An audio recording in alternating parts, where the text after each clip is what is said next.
जय हिंद दोस्तों इस वीडियो के माध्यम से आज हम लोग वर्ग 10 के लिए संस्कृत पाठ्यक्रम से प्रथम पाठ मंगलम को जानेंगे।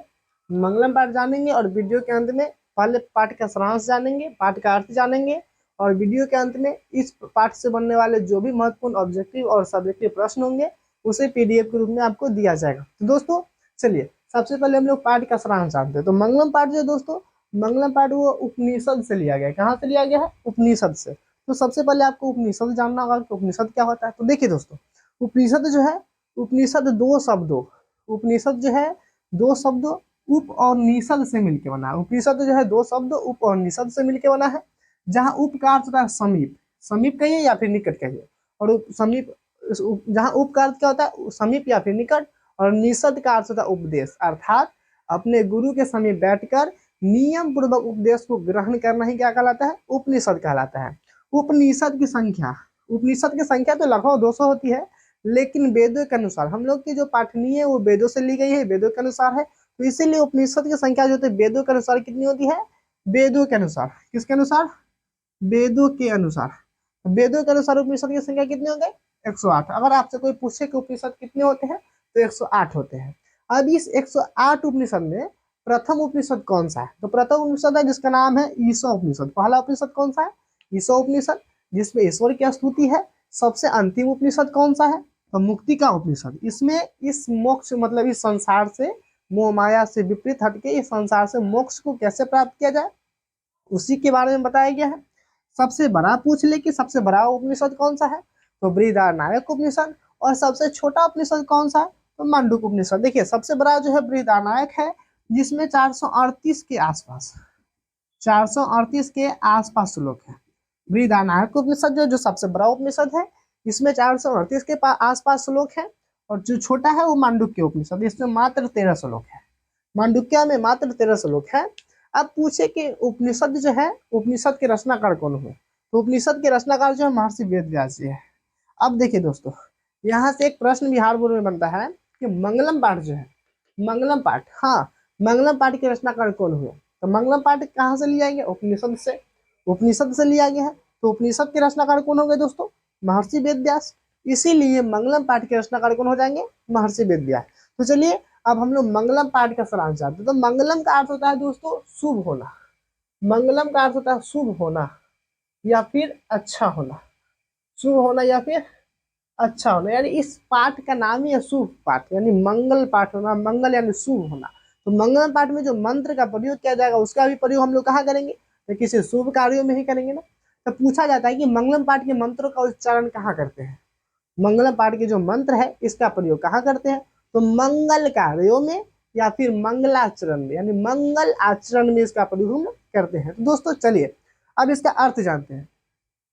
उपनिषद वैदिक वाङ्मयस्य अंतिमे भागे दर्शन शास्त्रस्य सिद्धांतान प्रकटयन्ति। अर्थात जो प्रथम पाठ मंगलम जो है वो उपनिषद में वैदिक वाङ्मयस्य, उपनिषद के अंतिम भाग में एक उपनिषद है वैदिक वाङ्मयस्य उपनिषद, उसके अंतिम भाग में दर्शन शास्त्र के सिद्धांतों को प्रकट किया गया है। तो यहाँ से ऑब्जेक्टिव बनता है कि दर्शन शास्त्र के सिद्धांतों को किस उपनिषद में प्रकट किया गया है? तो वैदिक वाङ्मयस्य उपनिषद के अंतिम भाग में दर्शन शास्त्र के सिद्धांतों को प्रकट किया गया है। सर्वत्र परम पुरुष से परमात्मनः महिमा प्रधान त्याज्यते। अर्थात जो इस उपनिषद है यानी वैदिक वाङ्मय उपनिषद है, इसमें सभी जगह परम पुरुषों की महिमा को ही गाई गई है। तीन परमात्मनः जगत व्याप्तानुशासितम चास्ति। अर्थात ऐसे ऐसे परम पुरुषों के द्वारा ही, जो परम पुरुष होते हैं, ऐसे ऐसे जो परम पुरुष है उसके द्वारा ही यह पूरा संसार जो है अनुशासित है, सेवित है, उसके द्वारा ही पूरा संसार चलती है। स्वयं समेशाम तपसाम परम लक्ष्यम। अर्थात इसका वही वह लक्ष्य है, जिस लक्ष्य से अपने आप को श्रेष्ठ प्राप्त किया है ना, उसी लक्ष्य का यह फल है।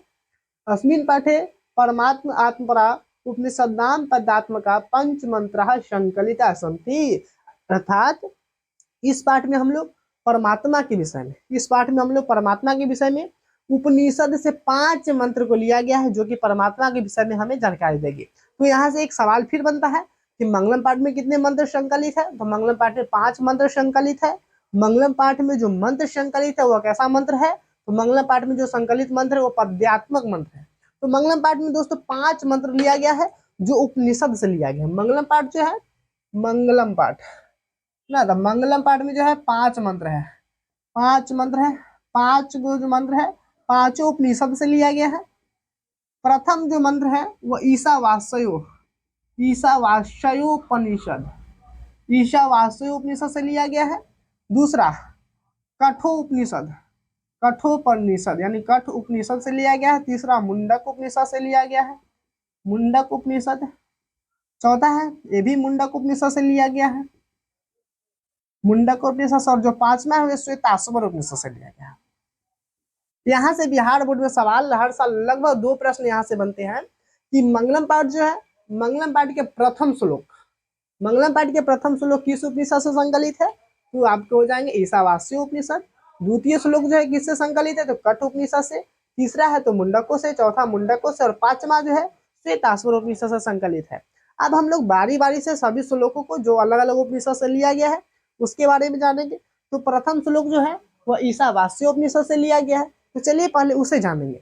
तो प्रथम श्लोक जो है ईशावास्य उपनिषद से लिया गया। इसमें कहता है हिरण्मयेन पात्रेण सत्य अपिहितम मुखम तत्वम पुष्ण आपवृणु सत्य धर्मादृष्टये, अर्थात हे पूषण, पूषण जो है सूर्य को कहा गया है। कहता है कि हे पूषण, आपकी जो हिरण्मयन पात्र यानी सुनहरे रंग की जो किरण है, जो सोने रूपी पात्र है ना, तो वही कहता है कि हे पूषण, हिरण्मयन पात्र से सत्य का मार्ग ढका हुआ है, यानी सोने रूपी पात्र से। हिरण्मयन पात्र, हिरण्मयन पात्र, हिरण्मयन का अर्थ क्या हो गया? तो सोने का पात्र, सोने रूपी पात्र, सोने रूपी पात्र, या फिर इसी को ज्योतिर्मय आवरण कह सकते हैं, ज्योतिर्मय आवरण। यानी सत्य का मार्ग जो है ज्योतिर्मय आवरण यानी हिरण्मयन पात्र या सोने रूपी पात्र से ढका हुआ है। हे पूषण, सत्य का मार्ग जो है वह सोने रूपी पात्र से ढका हुआ है। आप इस पात्र को क्या कर दीजिए? इस मार्ग को अनावृत कर दीजिए। मुझे जो है ना सत्य के मार्ग पर चलनी है। जो परम पुरुष है वह पूषण को कह रहे हैं। दूसरा श्लोक है जो कठ उपनिषद से लिया गया है। इसमें बताया गया, कठ उपनिषद से लिया गया है, इसमें बताया गया है कि अनु अन्यान महतो महियान, अनु से भी अनुत्तर, अनु अन्यान मतलब अनु से भी अनुत्तर यानी अनु से भी छोटा, महतो महियान यानी सूक्ष्म से भी सूक्ष्मतर, महीन से भी महीन यानी सूक्ष्म से भी सूक्ष्मतर, आत्मस्य जंतु निहितो गुहाया यानी मनुष्य के हृदय रूपी गुफा में एक अनु से भी छोटा और सूक्ष्म से भी छोटा एक आत्मा निवास करता है, जो बहुत ही बुद्धिजीवी होता है। तम क्रतु पश्यति बीत शोको धातु प्रसादात मंतहीन आत्मनः, जिसे जान करके, इसी बुद्धिजीवी आत्मा को जान करके जो परम पुरुष होते हैं वह शोक रहित हो जाते हैं। वे समझते हैं कि ईश्वर ने हमें इतना बड़ा शरीर दिया है और इस मात्र शरीर में हृदय रूपी गुफा में एक सूक्ष्म से भी सूक्ष्म क्या दे दिया है? तो कर्ण दे दिया है यानी आत्मा दे दिया है। तो इसी आत्मा को जान करके जो है परम पुरुष शोक रहित हो जाते हैं। अब यहाँ से सवाल आपका जो बनता है, सत्य का मार्ग किस पात्र से ढका हुआ है? तो हिरण्मयन पात्र या फिर सोने रूपी पात्र। मनुष्य के हृदय रूपी गुफा में क्या निवास करता है? तो आत्मा। आत्मा जो है तो अनु से अनुत्तरः क, तो आत्मा। सूक्ष्म से सूक्ष्म तरह का, तो वो भी इसका आंसर क्या हो जाएगा? आत्मा। या फिर अनु से भी छोटा क्या है? तो आत्मा। और सूक्ष्म से भी छोटा क्या है? तो क्या हो जाएगा दोस्तों? आत्मा। चलिए तीसरा श्लोक जो है, तीसरा श्लोक आपका मुंडको उपनिषद से लिया गया है, मुंडको उपनिषद से लिया गया है। यहाँ कहता है सत्यमेव जयते, जो सत्य के पथ पर चलते हैं वे सदैव जीतते हैं, यानी सत्य के पथ पे चलने वाले हमेशा जीतते हैं। न निरतरम अर्थात इसके विपरीत चलेंगे, यानी जो असत्य के पथ पे चलते हैं वो कदापि नहीं जीतते। अर्थात कहने का अर्थ क्या होता है? सत्यमेव जयते नानितम सत्येन पंथता बीततो देवयान, जो व्यक्ति सत्य के मार्ग पर चलते हैं वे सदैव विजय प्राप्त करते हैं, और जो असत्य के मार्ग पर चलते हैं वो कदापि नहीं जीतते हैं, कभी भी जीवन में जीतेंगे नहीं, कभी भी सफल को प्राप्त नहीं करेंगे, श्रेष्ठ को प्राप्त नहीं करेंगे। बीततो देवयान अर्थात देवता जो है इसी सत्य रूपी मार्ग पर चल करके अपने आप को श्रेष्ठता को प्राप्त किया है। ये न कर्म ऋषयो हयत कामा यत्र तत् सत्यस्य परम निधानम, अर्थात जो ऋषि सब भी थे वे इसी मार्ग पर चल करके अपनी अशक्तियों को, बुराइयों को त्याग करके श्रेष्ठता को प्राप्त किए थे। चलिए दोस्तों ये थी तीसरा श्लोक। चौथा श्लोक जो है आपका ये भी मुंडकोपनिषद से लिया गया है। इसमें क्या बताया गया है? तो यथा नद्य स्यंद नामा समुद्रे अस्तव गच्छति नामरूपे विहाय तथा विद्वान नामरूपाद विमुक्त परमात्मा पुरुष पैति दिव्यम, अर्थात जिस प्रकार से, यथा का होता है जैसे, यानी जिस प्रकार से नदियां मतलब नदी संद नामा समुद्र, यानी जिस प्रकार से नदियां जो है अपने नाम और रूप का त्याग करके, जिस प्रकार से नदियां जो है अपने नाम और रूप का त्याग करके समुद्र में मिल जाती है, जिस प्रकार से नदियां अपने नाम और रूप को छोड़ करके समुद्र में मिल जाती है, तथा विद्वान नाम रूपाद विमुक्त, ठीक उसी प्रकार से जो विद्वान पुरुष होते हैं, परम पुरुष होते हैं, अपने नाम रूपाद विमुक्त, नाम और रूप का त्याग करके परमात्मा पुरुष महति दिव्यम, परम तत्व को प्राप्त हो जाते हैं, यानी परमात्मा में प्राप्त हो जाते हैं, परमात्मा में विलीन हो जाते हैं। जैसे जिस प्रकार से नदियां अपने नाम और रूप को छोड़ करके समुद्र में मिल जाती है, ठीक उसी प्रकार से जो परम पुरुष होते हैं वे भी अपने नाम रूप का त्याग करके परम तत्व यानी परमात्मा में विलीन हो जाते हैं। चलिए लास्ट श्लोक है, ये श्वेताश्वर उपनिषद से लिया गया है। इसमें क्या बताया गया है, वेदांत में तम पुरुष महानतम आदित्य वर्णम तमस प्रस्तात। हम लोग रात्रि से पहले संध्या को ही क्या करते हैं, शाम में ही क्या करते हैं, सूर्य को देखते हैं, न चाहते हुए भी सूर्य को हम लोग क्या करते हैं, देख लेते हैं। ठीक उसी प्रकार से वेदांत में तम पुरुष महानतम, जो परम पुरुष होते हैं वो वेद है, इसी प्रकार से परम पुरुष जो है वेद है। कैसे वेद है, तो देखिए तमेव विदित्वाते मृत्यु में तीनान्य पंथा विद्यते अन्याय, अर्थात ठीक उसी प्रकार से जिस प्रकार से हम लोग रात्रि में सोने से पहले सूर्य को देखते हैं, ठीक उसी प्रकार से जो परम पुरुष होते हैं वेद होते हैं, वे जानते हैं कि यदि हम निद्रावस्था में जाएंगे यानी जब सोएंगे तो मृत्यु को प्राप्त हो जाएंगे, फिर भी वो क्या करते हैं, जानबूझ करके सो जाते हैं, यानी मृत्यु को प्राप्त हो जाते हैं। उनके पास क्यों, क्योंकि उनके पास क्या बोला, उनके पास नान्य पंथा विद्यते अन्याय, क्योंकि उनके पास कोई अन्य विकल्प ही नहीं होता है। तो ये थी दोस्तों हमारी मंगला पाठ और इसके पूरी सारांश। तो दोस्तों यहाँ से कुछ जो प्रश्न बनते हैं, कैसे प्रश्न बनते हैं, देखिए ध्यान से, बोर्ड एग्जाम में जो यहाँ से कुछ प्रश्न बनते हैं, जैसे देखिए, जैसे समझेंगे जो लघुतरीय प्रश्न होते हैं, पहला प्रश्न जो बनते हैं मंगलम पाठ का, मंगलम पाठ का 3 वाक्यों में उत्तर दे। पहला मंगलम पाठ का 3 वाक्यों में उत्तर दे, ये पहला प्रश्न बन सकता है यहाँ से। दूसरा, मंगलम पाठ के अनुसार, ऐसे भी मंगलम लिख सकते हैं, कोई दिक्कत नहीं है। मंगलम पाठ के अनुसार, मंगलम पाठ के अनुसार सत्य का स्वरूप क्या है, सत्य का स्वरूप क्या है। या फिर देखिए मंगलम पाठ के अनुसार सत्य का स्वरूप क्या है, ये कहाँ से, क्या नंबर श्लोक में हम लोग पढ़ेंगे सत्य के बारे में, क्या नंबर में पढ़े थे, तो तीसरा में, यानी मुंडको उपनिषद के आधार में पढ़े थे। तो यहाँ से सवाल क्या कर सकता है कि मुंडको उपनिषद के आधार पे, मुंडको उपनिषद के आधार पे आत्मा का स्वरूप क्या है वर्णन करें, या फिर मंगलम पाठ के अनुसार आत्मा का या सत्य का स्वरूप क्या है, या फिर मुंडको उपनिषद के आधार पे सत्य का स्वरूप क्या है उसका वर्णन करें।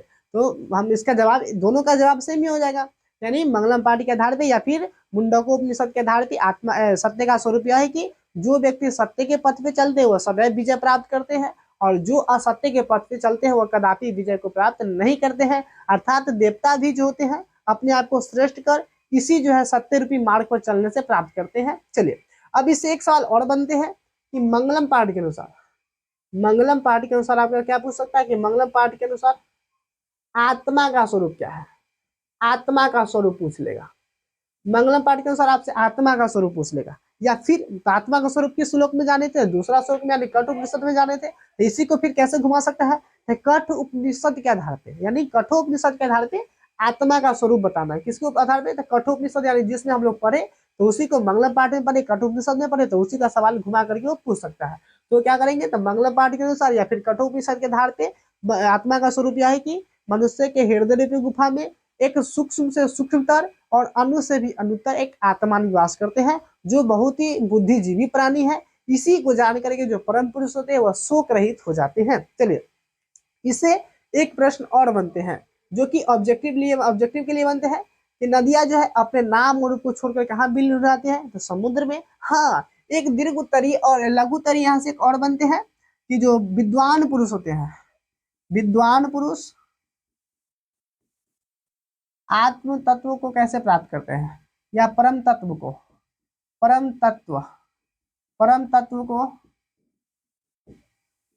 कैसे प्राप्त करते हैं, कैसे प्राप्त करते हैं। तो देखिए जिस प्रकार से नदियां अपने नाम और रूप को छोड़कर समुद्र में मिल जाती है, ठीक उसी प्रकार से जो परम पुरुष होते हैं अपने नाम और रूप का त्याग करके परम तत्व में क्या हो जाते हैं, प्राप्त हो जाते हैं। तो दोस्तों ये रही आपका मंगलम पाठ, और इससे बनने वाले जो ऑब्जेक्टिव और सब्जेक्टिव प्रश्न है इसे पीडीएफ के रूप में तो अंत में दे ही दिया जाएगा और आपको समझा भी दिया गया है। तो दोस्तों मुझे पूर्ण विश्वास है कि आपको इस चैप्टर में थोड़ा भी दिक्कत नहीं हुआ होगा। तो इसी तरह से यदि आप संस्कृत को आसानी से पढ़ना चाहते हैं तो हमारे चैनल से जुड़िए, वीडियो को अपने दोस्तों के पास भी शेयर करें, ताकि आपके साथ साथ आपके दोस्त भी 2024 की बोर्ड परीक्षा में संस्कृत और हिंदी में अच्छे अंक ला सके। तो दोस्तों जल्दी मिलेंगे हम लोग नए वीडियो में, पार्ट जो है दूसरा पाटलिपुत्र वैभव को ले चलेंगे। तो दोस्तों तब तक के लिए जय हिंद, धन्यवाद दोस्तों।